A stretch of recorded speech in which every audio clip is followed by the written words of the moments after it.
Good evening, everyone, and welcome to a new session. So, I hope all of you are doing great and preparing really well for your upcoming Kerala HSST PSC exam, right? So, we are back with a new session, new questions, and some more revision. Okay, so you all ready? Yes. So, let's get started then, shall we? Yes. Good evening. Good evening. All right. I believe all of you can see the screen now. Yes, it's visible. So welcome again to our Kerala HSST PSC exam. And this is our exam practice session number 3. All right. Are you all ready to move on to the first question for tonight? Yes, very good. Chalo. Let's move on to the first question. Here we go. Which specific historical regime or event inspired George Orwell to create the concept of 2 minutes hate? As you know, this concept of 2 minutes hate is from Orwell's work 1984. It's a work of dystopian fiction, right? Yes, and this work was published in 1949. Yes. Now tell me which specific historical regime or event inspired George Orwell to create the concept of 2 minutes hate. 2 minutes hate. It's a very important concept from Orwell's 1984. Orwell's 1984. Okay, yes, tell me. Correct. It is the Stalinist purges and show trials of 1930s. Very good. The 2 minutes hate, where citizens are forced into a collective daily frenzy directed at enemies of the state like Emmanuel Goldstein. It was directly inspired by the state-sponsored propaganda, public denouncements, and psychological manipulation common under Stalin's regime in the Soviet Union. Okay, so this idea of 2 minutes hate in Orwell's 1984, it was inspired by the Stalinist purges and show trials of 1930s. Okay, very good. Next. According to Cleant Brooks, why must the language of poetry inherently be the language of paradox? Very easy question. You all know this, right? So, according to Cleant Brooks, Brooks was a new critique. Cleant Brooks was a new critique, right? So, in his essay, The Language of Paradox, why has he emphasized that the language of poetry inherently be the language of paradox? Tell me, you all know this.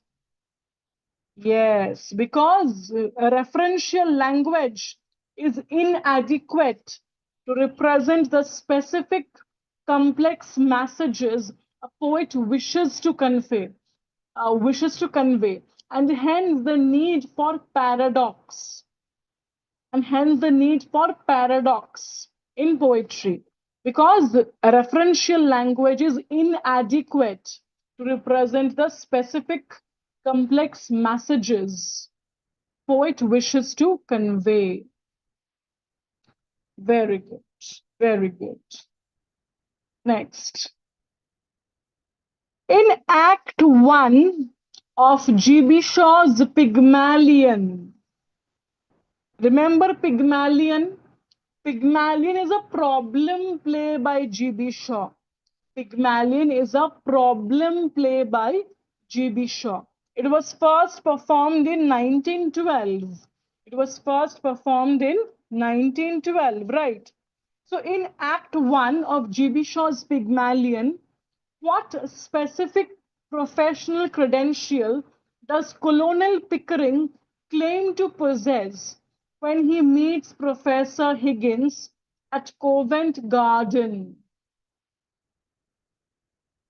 What specific professional credential does Colonel Pickering claim to possess when he meets Professor Higgins at Covent Garden in Act 1 of G.B. Shaw's Pygmalion, first performed in 1912? Tell me, what does he say? What does Colonel Pickering say about himself? That he is author of the Phonetics of Colored Races. That he is the author of the Phonetics of Colored Races, right?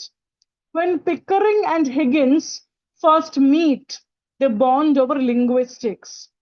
And here Pickering mentions that he is the author of Spoken Sanskrit, prompting Higgins to enthusiastically reveal he wrote Higgins's universal alphabet.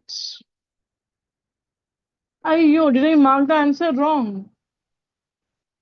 I think there's a mismatch with the answer.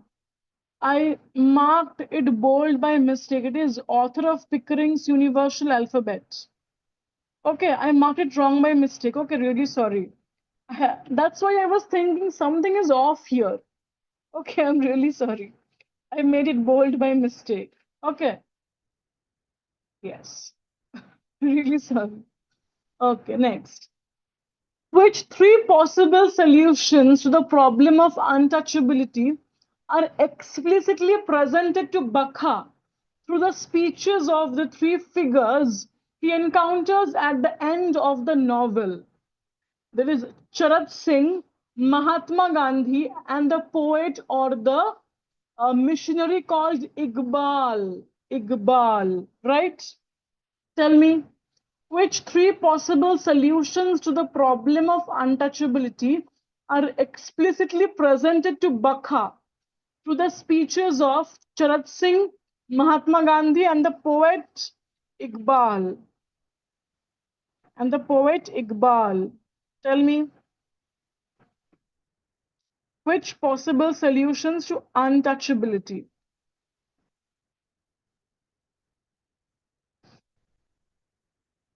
It is conversion to Christianity, Gandhian reform, and the flush toilet system.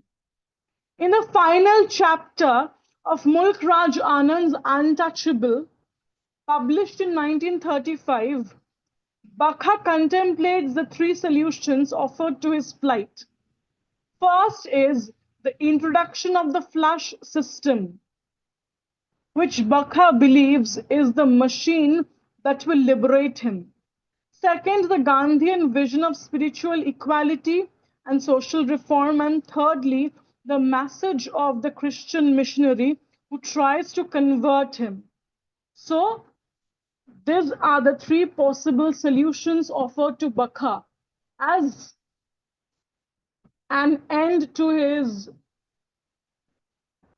pathetic life as an untouchable in contemporary India. So, one is conversion to Christianity, one is Gandhian reform, and the flush toilet system, the machine which Bakha believes will liberate him. Okay? Right. Next. Next is from Foucault. According to Foucault, in the two lectures of Power and Knowledge, which of the following best defines subjugated knowledges? What is subjugated knowledges according to Foucault? What is subjugated knowledges according to Foucault?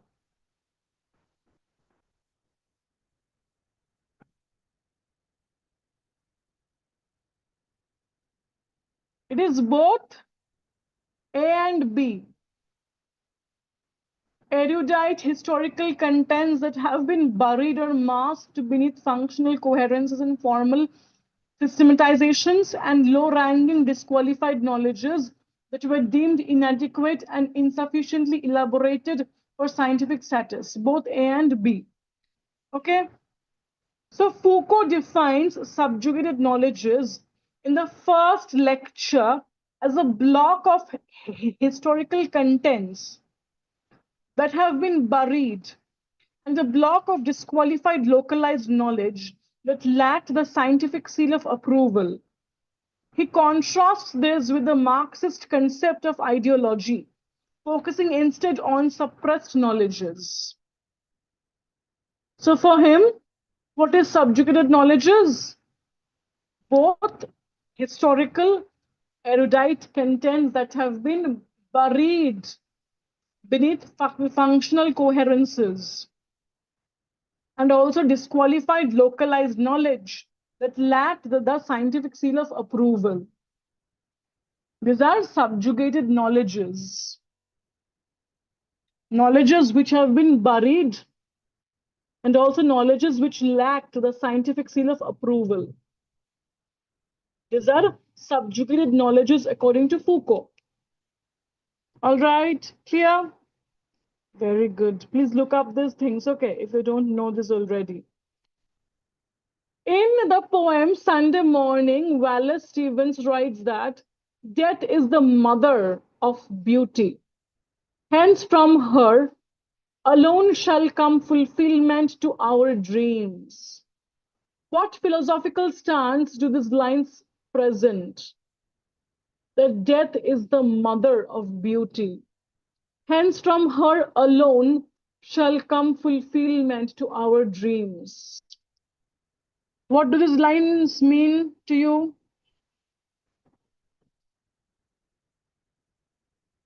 It means existentialism and secular humanism, right?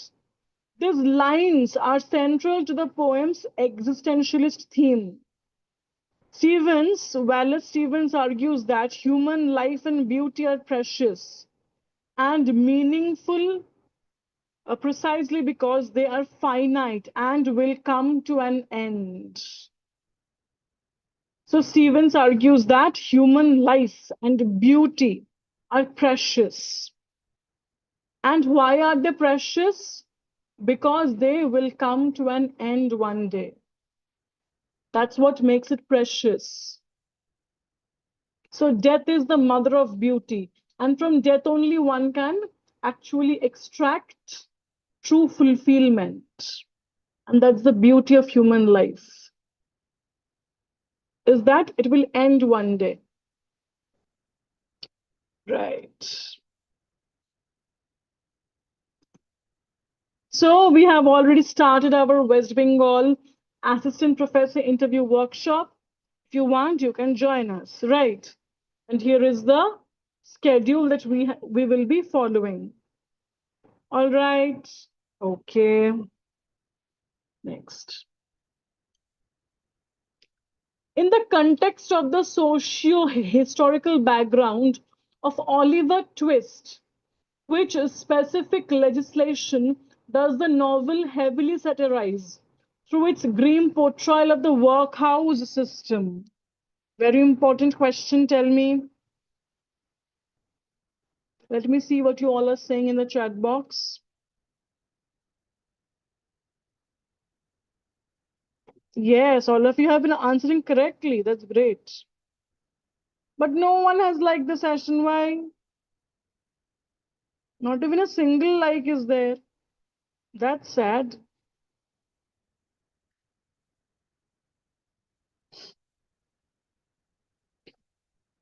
Tell me, what would be the answer of this question? Which specific legislation does this novel Oliver Twist heavily satirize through its grim portrayal of the workhouse system? It is the Poor Law Amendment Act of 1834. Oliver Twist serves as a scathing critique of the Poor Law Amendment Act of 1834, which centralized poor relief, forcing the destitute into grueling, dehumanizing workhouses under the premise of deterring pauperism. Okay, so that's why this Poor Law Amendment Act was criticized by showing that how the poor people, they were almost exploited in the harsh working conditions of the workhouses. All right, great. Next. In the preface to Kubla Khan, Coleridge famously notes that the poem was composed following an opium-induced dream. Which historical text or author does he specifically name as his direct source of reading just before falling asleep? Which text was he reading just before he fell asleep? Just before he fell asleep.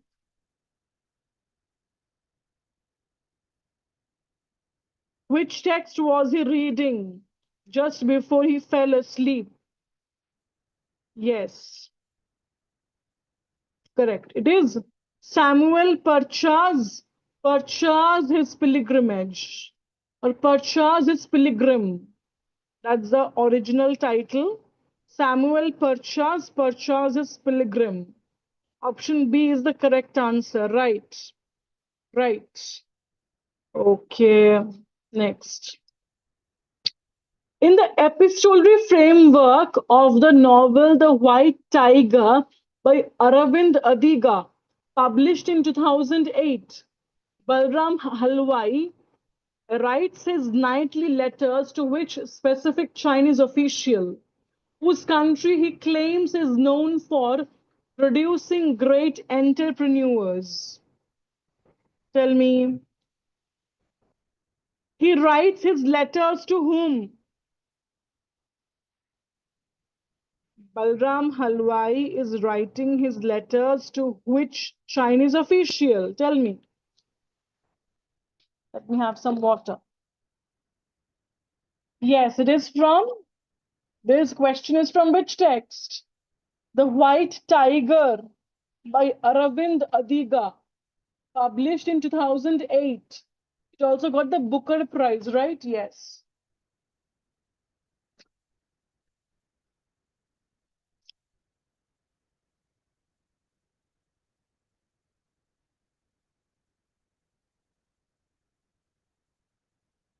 Right.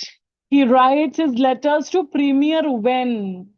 He writes his letters to Premier Wen. All right. Good.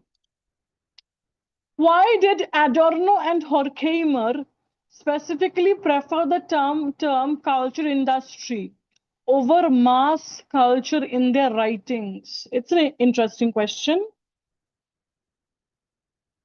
Why did they prefer the term culture industry? Tell me.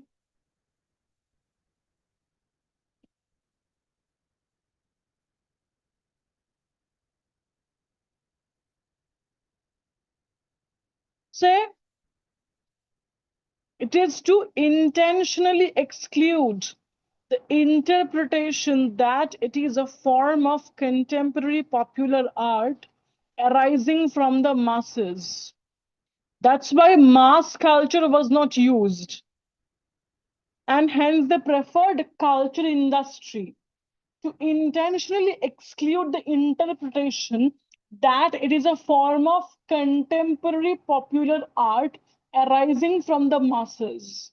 So they preferred the term culture industry and not mass culture. Okay, got it. Very good. Correct. Yes, yes, yes. Correct. Okay. Adorno explicitly states in the essay that the transition from using mass culture to culture industry, and this was to prevent apologists from claiming that mass produced oppressive culture was something natural or authentic that bubbled up spontaneously from the people themselves. So it's a very important idea that why they preferred culture industry and not mass culture. All right. Okay. Next. In Midnight Children by Salman Rushdie, Salim Sinai famously declares himself handcuffed to history, which historical event is explicitly mirrored by the physical accidents and deteriorating health Salim experiences in the narrative. Again, a very important question, textual question it is. In Midnight's Children, Salim Sinai declares that he is handcuffed to history, which historical event is explicitly mirrored by the physical accidents and deteriorating health that Salim Sinai experiences in this novel. Very good. It is the emergency declared by Indira Gandhi in 1975. Salim's physical and mental degradation directly parallels the authoritarian political atmosphere and censorship of the Indian emergency, during which he is imprisoned and used as an informational asset. So, this political backdrop of emergency during Indira Gandhi's time is very important. This political backdrop of emergency that was declared during Indira Gandhi's time in 1975. Okay, got it? Very good, very good. Really well done. Yes. So I think that's all from our side for tonight. I hope you love the questions, and I would request you all that please make sure you know the primary texts really well. Okay? And please keep studying. Please take care of your health. And we will be back again tomorrow at 9:30 p.m. with more questions. And if you want, you can join our West Bengal Assistant Professor interview workshop. Okay? Thank you so much for joining and supporting us every day.